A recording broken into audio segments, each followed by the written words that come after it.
I have a question about this morning's sermon. You mentioned at one point that there was a passage that you were studying. This was during the second one. In Colossians. Whereabouts in Colossians? About covetousness? Yeah. Colossians 3. Colossians 3. And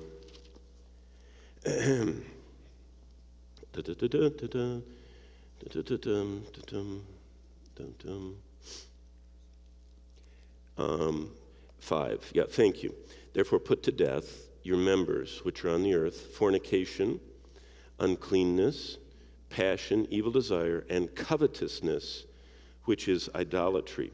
And it's interesting, why I'm studying is I'm fascinated by the imperatives because they don't jump out to us because we are, in our culture, things are bolded and color and everything else, but in the Greek language it was just a little short ending.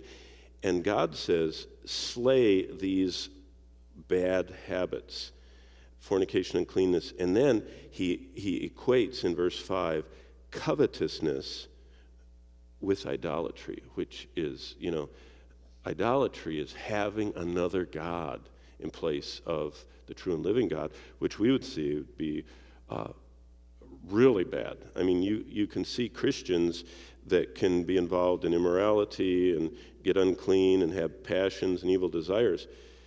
But idolatry is an abandonment of the true and living God. So what's your next part of your question?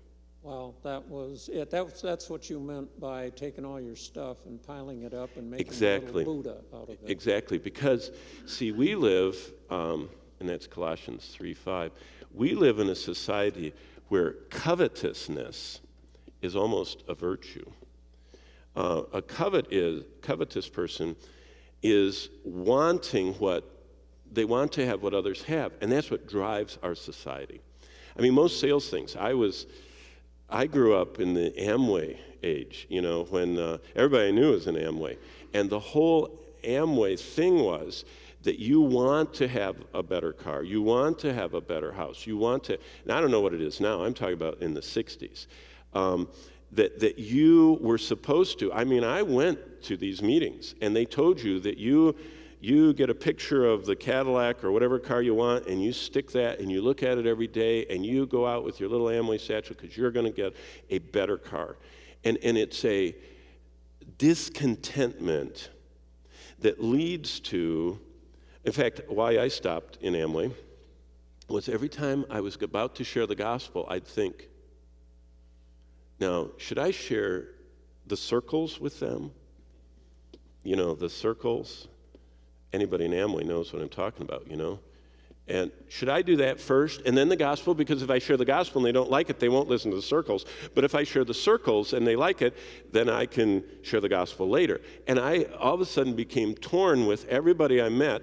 Was I going to do the Amway thing or the gospel first? And I thought, that's not a good position to get in. But we've enshrined covetousness. We've made it discontent and covetousness as a part of American culture.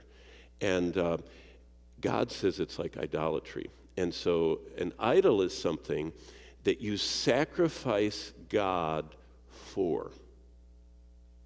How many people sacrifice God for their career, for their retirement, for their boat, for their house? And there's a diminution of their whole walk with the Lord and love for the Lord, and they are consumed till the dream house is done, until the whatever. So that's what I was talking about. Did I say enough about that? Yep, thank you. Thank you, Dale.